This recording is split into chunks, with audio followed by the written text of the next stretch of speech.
What's up, guys? It's TCM MarkyB here, and I know I've been absent from the vlog scene for about a week now. I'd like to personally apologise for that, but it's all in good reason, which I'm going to go into now. Obviously, you might have seen on my Twitter, I was constantly spamming the stream, but from Monday to Friday of this week, I was actually at the Gamestop studios in London. Travelled down to London on Sunday, came back yesterday. Being a very busy bee, was working there with the GameStop guys, producing a stream of the new Onslaught DLC content. It was fun. It was great. Personally, it was my first DLC I actually got my hands on in quite some time, so it was quite interesting to get those DLC and play them. I actually enjoyed a lot of the maps. At first, I think it's the same with every DLC. At first, you don't really enjoy them. You don't really know where you're going. The spawn patterns are a bit strange to you. They're alien, and once you get used to that, once you get into the groove, they are actually great maps. They're very pleasant to look at as well as very pleasant to play. I think some maps are definitely possible in competitive Call of Duty. Will they be brought in? That is another question, because there's not a lot of logistics to think about. Obviously, LAN events would need to download the DLC. That would also involve every single player having the DLC.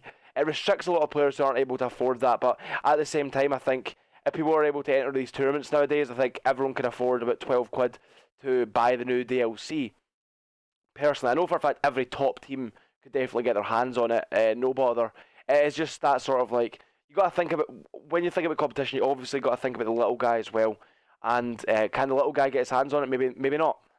Which is a bit of a problem. So, I mean, I don't know where I stand on I'm a bit on the fence. I'm pro and there's pros and cons to having DLC and competitive, but that's another debate for another day. I might do it in a future video. Let me know in the description below if you think that I should do that. One thing that I love about London, I've said this numerous times in videos, but I know there obviously is places like this in Glasgow, but places like sort of burrito restaurant, sort of that style of restaurant is very rare in Glasgow. I know there's a few places here and there, but they're literally everywhere in London as well as in America. And I love that. I love that sort of burritos, tacos, all that kind of shiz.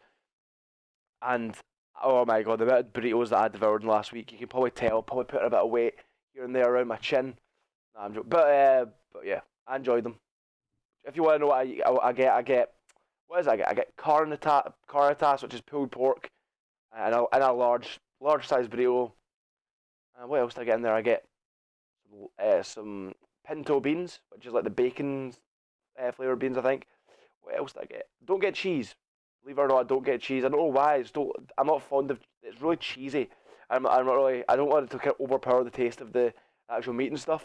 And then I get lettuce, tomatoes. I'd like to say tomatoes, and then I get the spiciest salsa, which from the place that we were getting them from, round the corner from the where we were working, it wasn't that spicy. But that's my only problem with that. But it did taste nice, and it was lovely. It was lovely. But yeah, that's enough about my food in London. I enjoyed it. All you guys that live in London are very lucky in terms of food, because for me, for example, if I want food and I don't have any food in my house after like say 11 o'clock, it's literally impossible unless I want to drive somewhere nearby. I can't order food in. I can't. No food is in a walking distance. So literally, unless I'm driving a fair distance, it's literally impossible for me to get myself hands on some grub later on, which you Londoners have that advantage of being able to do that. So yeah, got back. Obviously got the 2K today, which I'm going to be competing in right now. Pre-uploading this, going to be putting it live at 8 o'clock. But yeah, playing in the 2K. I might be streaming. I might not. Not sure. Not gonna tell you guys for definite.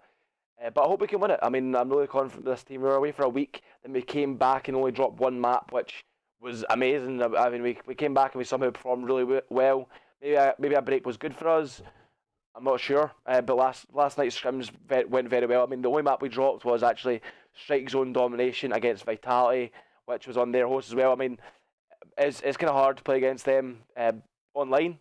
I mean, it's when we play on our host, we feel it's unfair. When we play on their host, I'm sure they feel it's unfair at times. And especially on Strike Zone Domination, it's a very host-dependent map. It's a lot to do with 50-50 gunfights, 50-50 kills, and it really is hard to make those sort of kills when you're at an unfair advantage. And we're playing it at the highest level of Call of Duty. Everyone is sort of at the same sort of level in terms of gun skill and all that. It's just really down to position and stuff, and you really can't get into those sort of positions and able to make those key kills with that connection disadvantage. So enough about that. Yes, so 2K today, Monday we got the Pro League for the Call of Duty Championship qualifier. And we want to win every game. We want to go hard. We don't want to drop a map from now on. We've dropped a map in last week's, which was a bit of an anomaly because we were actually playing against a team that we absolutely mopped the floor with on the respawns. I think it was like 150 points Dom. We lost S&D like 20-2 on Blitz, and then it was the same again on Domination. There was I dropped a breadstick actually in the S&D. What I think it was 1-7. We were playing really sloppy to say the least. I mean, I died like 4 times planting the bomb. It wasn't my teammates' fault.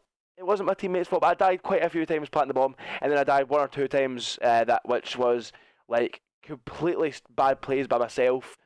And it's just like it was a bit sloppy from us. I think we underestimated them a lot in S&D, and they were actually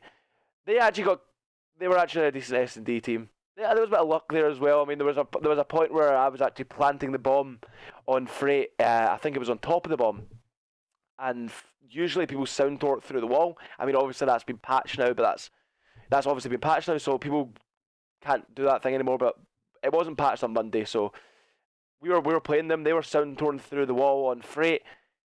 They heard me starting planting it, and for some reason, he knew that I was planting on top of the bomb. I don't know if you can actually hear it if they're planting on top of the bomb, but he was like standing like on the orange stairs, so there was like, he could hear the bomb being planted, but there was no way that he could tell that I was on top or below the bomb. So if I planted anywhere, a normal person would have planted the bomb, like either side of the bomb, behind the bomb, whatever. He would have killed me, but I planted where no one plants. I jump on top of it, and he shot through the wall and killed me. I was pretty mind blown by that. But yeah, that was unfortunate. I mean, yeah, we lost S&D. Doesn't really matter.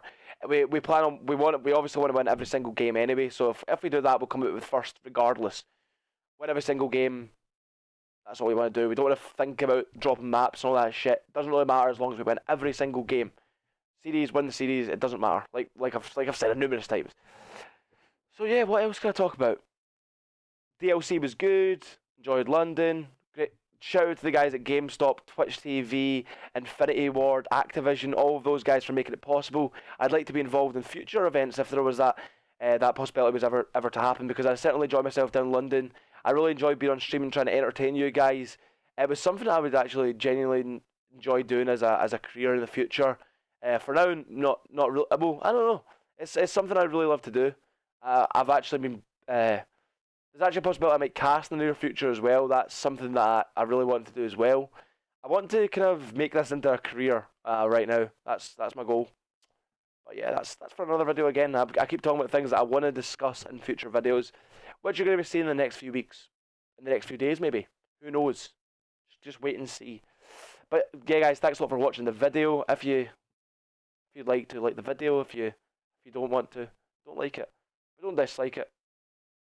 Why did I say that? Because always are going to hit that dislike button now. Boom, boom, boom, boom, boom. You're going to be spamming that button. It's going to be going fucking... It's going to be burnt, that button. Because it's going to be so hot, because everyone's going to be pressing it.